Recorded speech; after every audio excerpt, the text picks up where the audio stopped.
Good afternoon. I am going to tell you about motion. Motion is the first chapter of physics in class 9th. 9th में सबसे पहला chapter क्या है? Motion है। और motion जानने के पहले हम लोग थोड़ा फिजिक्स के डिफिनेशन को समझें।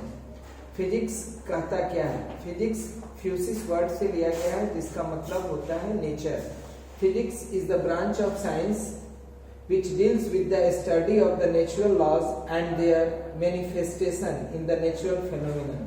यानी कि फिजिक्स में हम नेचुरल लॉ के बारे में पढ़ते हैं और उससे रिलेटेड लॉ की जानकारी हमें इससे मिलती है। फिजिक्स में मोशन जिस ब्रांच में पढ़ा जाता है उसको क्या बोलते हैं? Mechanics. Mechanics is the branch of physics in which we study about the rest and motion। तो मैकेनिक्स हुआ, उसके बाद हम लोग जरा मोशन के बारे में जाने। मोशन है क्या? मोशन का डिफिनेशन समझने के पहले हम लोग रेफरेंस पॉइंट को जाने। Reference point it means origin, जहां से किसी के रेस्पेक्ट में, जैसे कोई बॉडी अगर रेस्ट में है तो वह किसी टारगेट या किसी स्टेशनरी ऑब्जेक्ट के रिस्पेक्ट में वह मूव कर रहा है या नहीं, इसके बारे में पढ़ा जाता है। तो थोड़ा इसके डिफिनेशन को समझें, फिर हम लोग आगे बढ़ेंगे। पीडीएफ इसी में है। जैसे मैकेनिक्स पहले देखिए। The branch of physics which deals with the study of the motion of the object and their response to force is called mechanics. तो मैकेनिक्स फिजिक्स का एक ब्रांच होता है जिसमें हम लोग इस चीज को पढ़ते हैं, मोशन के बारे में। रेफरेंस पॉइंट क्या है? जैसे ओरिजिन करते हैं किसी के रेस्पेक्ट में। If a body the location of an object is described bye specifying a reference point, the point from which location is observed and measured is called the reference point.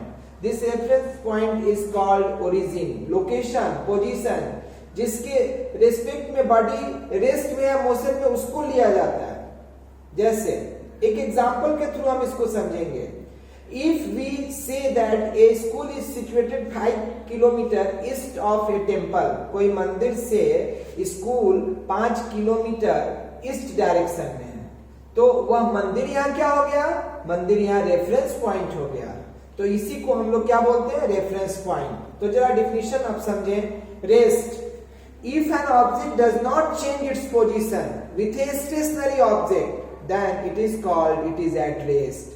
कोई object किसी reference point के respect में या stationery object के respect में अपना स्थान परिवर्तन नहीं करे तो वह क्या कहलाएगा? बॉडी रेस्ट में है। ध्यान देना, मोशन किसको बोलेंगे? If a body change its position with respect to a stationary object और a reference point, then it is called it is at rest. तो रेस्ट किसको बोलते हैं? If an object does not change its position with respect to a fixed point taken as a reference point in its surrounding with the passage of time। समय के साथ अगर वह किसी स्टेशनरी ऑब्जेक्ट के रेस्पेक्ट में अपना स्थान परिवर्तन नहीं करे तो उसको हम क्या बोलेंगे? कि बॉडी रेस्ट में है। मोशन और रेस्ट रिलेटिव होता है, यानी कि मोशन और रेस्ट एक दूसरे के तुलनात्मक होता है। यानी कि कभी वह रेस्ट मोशन बन जाएगा, कभी मोशन रेस्ट हो जाएगा। जैसे इस एग्जाम्पल से समझें। मान लीजिए आप किसी ट्रेन से सफर कर रहे हैं और ट्रेन पर किसी कंपार्टमेंट में बैठे हैं और उस कंपार्टमेंट में आपके अलावा और भी पैसेंजर्स हैं। तो उस पैसेंजर्स के रेस्पेक्ट में आप क्या हैं? रेस्ट में हैं। लेकिन बाहर, खिड़की के बाहर जो पेड़ पीछे छूटता चला जा रहा है, उसके रेस्पेक्ट में आप मोशन में। यानी कि रेस्ट और मोशन एक दूसरे का रिलेटिव होता है। ठीक है, अब इसको और एग्जाम्पल से समझिए। जैसे आप जा रहे हैं बाइक से, दो दोस्त, और कहीं पर जैसे गांधी चौक पर सपोज कीजिए ट्रैफिक पुलिस खड़ी है, उसके रेस्पेक्ट में आप दोनों क्या हैं? रेस्ट में। आप दोनों एक दूसरे के रेस्पेक्ट में रेस्ट में हैं, लेकिन उस ट्रैफिक पुलिस के रेस्पेक्ट में आप मोशन में हैं। समझ में आई बात? कि वहां आप देखिए बाइक पर आप दोनों दोस्त बैठे हैं, दोनों का पोजीशन एक दूसरे के रेस्पेक्ट में चेंज नहीं हो रहा है, लेकिन उस ट्रैफिक पुलिस के रेस्पेक्ट में तो चेंज हो रहा है। तो वहां वह क्या कहलाएगा? कि वह एक कहीं पर रेस्ट बन जा रहा है, कहीं पर मोशन बन जा रहा है। तो मोशन और रेस्ट एक दूसरे का रिलेटिव होता है। यानी कि हम लोग पहले समझे फिजिक्स होता क्या है। फिजिक्स किस वर्ड से लिया गया है, फ्यूसिस वर्ड से लिया गया है, जिसका मतलब क्या होता है, नेचर। फिजिक्स में हम लोग क्या पढ़ते हैं ये जाने, रेस्ट क्या होता है ये जाने, मैकेनिक्स क्या होता है ये जाने, रेस्ट मोशन ये समझे, रेफरेंस पॉइंट समझे। मैं ये मैकेनिक्स में हम लोग किसके बारे में पढ़ते हैं, तो मोशन का एक नोट्स भी बनाते चलेंगे साथ साथ, ठीक है। इसको बुक भी होगा, थोड़ा टॉपिक और निकल जाता है तो उसमें कुछ कुछ दिया भी जाएगा कि कैसे आप न्यूमेरिकल को सॉल्व करेंगे, उसको स्टेप बाय थोड़ा। इस फिजिक्स में चूंकि ध्यान देना है, 8 से 9th में बहुत अलग है। 9th में हर चैप्टर में आपको हर टॉपिक 2-3 टॉपिक के बाद न्यूमेरिकल मिलेगा। 8 में उतना आप फिजिक्स में हार्ड नहीं था, उसमें केवल थ्योरी ज्यादा था, न्यूमेरिकल नहीं पढ़ना था। तो हम लोग पहला चैप्टर फिजिक्स निकालेंगे, फिजिक्स में ये चीज पढ़ेंगे और साथ साथ इसको नोट भी करते चलेंगे, ठीक है। पढ़ा लेने के बाद थोड़ा देर इसको छोड़ देंगे तो इसको आप नोट्स में लिख भी लेंगे। तो रेस्ट और मोशन हो गया, मोशन के बाद रेस्ट और मोशन इंटर रिलेटेड होता है, ये भी बता चुके हैं। अब उसके बाद हम लोग जरा समझेंगे कि ये स्केलर और वेक्टर के बारे में। स्केलर क्या होता है, the physical quantity which is described by only magnitude and direction is called vector quantity. Vector quantities में मैग्नीट्यूड और डायरेक्शन दोनों होता है, ठीक है। जितना भी फिजिकल क्वांटिटी है ना, उसको दो भाग में बांटा गया है, एक फिजिकल क्वांटिटी और एक दूसरा ये वेक्टर क्वांटिटी और दूसरा स्केलर क्वांटिटी।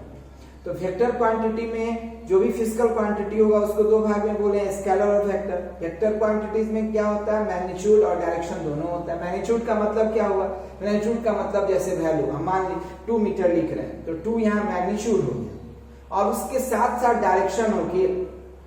जैसे हम आपसे पूछें कि अभी तुम देखे हो अपने दोस्त अमित को जाते हुए, तो तुम अगर बोलोगे हाँ सर अभी तो वो गया है 2 मीटर ईस्ट डायरेक्शन में, तो अगर वह ईस्ट बोल रहा है 2 मीटर गया है या 2 मीटर पर सेकेंड के स्पीड से गया है, अगर उसमें डायरेक्शन भी लगा दे रहे हैं तो वह वेक्टर क्वांटिटी हो जाएगा। अगर उसमें केवल मैग्नीट्यूड होगा, ठीक है, जैसे केवल हम बोल दिए हाँ अभी गया है 2 मीटर पर सेकेंड से, तो वहां अगर डायरेक्शन नहीं बोल रहे हैं तो वह स्केलर क्वांटिटी हो जाएगा। जैसे फिजिक्स में बहुत सारा एग्जांपल है, दोनों को अलग अलग पार्ट में लिख लेंगे, ठीक है। स्केलर क्वांटिटीज में डिस्टेंस आता है, स्पीड आता है, ठीक है, ये सब क्या है, स्केलर क्वांटिटी है। जितना भी आप एरिया, वॉल्यूम ये सब देखते हैं, ये सब स्केलर क्वांटिटी होता है।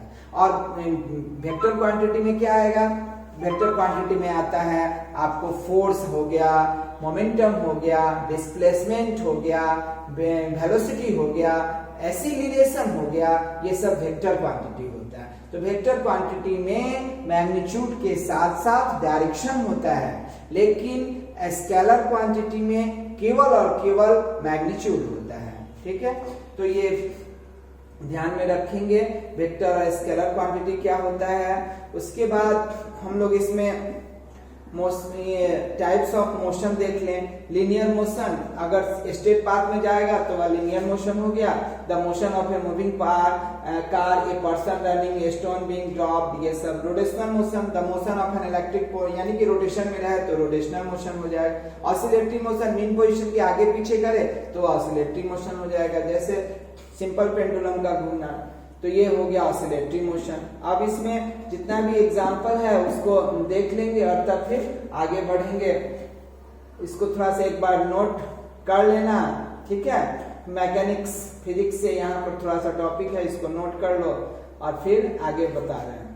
से याद करके आएंगे, इतना तो कम से कम पढ़ के आएंगे। फिर हम लोग आगे जानेंगे डिस्टेंस क्या होता है, डिस्प्लेसमेंट क्या होता है। ऐसे डिस्टेंस और डिस्प्लेसमेंट के बारे में भी थोड़ा समझ लो कि घर पर भी बुक को थोड़ा उतना दूर तक पढ़ के आना। नेक्स्ट टॉपिक में हम उस पर न्यूमेरिकल बनवाएंगे। डिस्टेंस क्या होता है, actual path covered by the body is called distance. और डिस्प्लेसमेंट क्या होता है, shortest distance between the initial and final position is called displacement. Displacement हमेशा शॉर्टेस्ट डिस्टेंस बताता है। जैसे सपोज कीजिए आप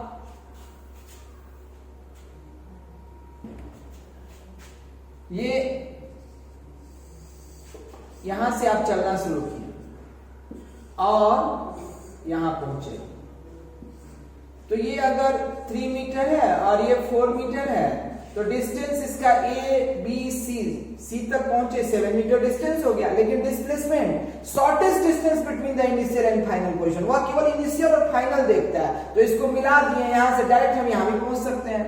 तो अगर आप पूरा पाथ जो किए कवर किए वह कहलाएगा डिस्टेंस, और displacement is the shortest distance between the initial and final position is called displacement. तो इसका AC हाइपोटेन्यूज निकाल देंगे और इस तरह से डिस्प्लेसमेंट मालूम हो जाएगा। याद रखना डिस्प्लेसमेंट वेक्टर क्वांटिटी होता है और डिस्टेंस स्केलर क्वांटिटी होता है। डिस्प्लेसमेंट जीरो भी हो सकता है, निगेटिव भी हो सकता है, पॉजिटिव तो होगा ही होगा। डिस्प्लेसमेंट कभी भी डिस्टेंस से छोटा होगा या उसके बराबर होगा, ठीक है, उससे बड़ा नहीं हो सकता है। ठीक है, जैसे मान लीजिए आप घर से स्कूल गए और स्कूल से फिर घर वापस आ गए, तो उस केस में डिस्प्लेसमेंट क्या होगा? जीरो होगा। यानी कि अगर इनिशियल फाइनल बन जाए तो उस कंडीशन में डिस्प्लेसमेंट जीरो होता है। डिस्प्लेसमेंट कभी भी याद रखना है, ये एसेंशियल बात, कि डिस्टेंस से बड़ा नहीं होगा। उसके बराबर कब होगा? जब आप स्ट्रेट पाथ में ट्रेवल करते हैं तब डिस्टेंस डिस्प्लेसमेंट के इक्वल होगा। Distance is equal to displacement when body moves in a straight path. तो डिस्प्लेसमेंट डिस्टेंस के इक्वल होता है, इस बात को याद रखेंगे। यहाँ AC निकाल दिए, AC निकालने के लिए 3 का स्क्वायर कर दिए और फिर 4 का स्क्वायर कर दिए। तो ये अगर सॉल्व करेंगे तो उस कंडीशन में ये आएगा 9 और प्लस 16, इसका रूट निकाल देंगे तो ये हो जाएगा 5। तो 5 मीटर ये इसका डिस्प्लेसमेंट हो गया। और डिस्टेंस कितना हुआ? 7 मीटर। Distance 7 metre. तो डिस्टेंस और डिस्प्लेसमेंट भी थोड़ा पढ़ लेंगे घर पर और फिर इस पर हम लोग आगे चर्चा नेक्स्ट डे करेंगे। इसके बाद इस पर न्यूमेरिकल बनाएंगे। याद रखना इतना पढ़ के आना है। डे बाय डे कुछ कुछ लेक्चर मिलते रहेगा। इस लॉकडाउन में फायदा उठाएंगे और उसको बनाएंगे। कोई बुक टेक्स्ट बुक हो, एनसीईआरटी बुक हो तो एनसीईआरटी बुक में हम यहाँ न्यूमेरिकल देंगे। कुछ होमवर्क एक कोई ना कोई बुक तो एक रखना पड़ेगा जिससे आगे का काम चलते रहे। धन्यवाद।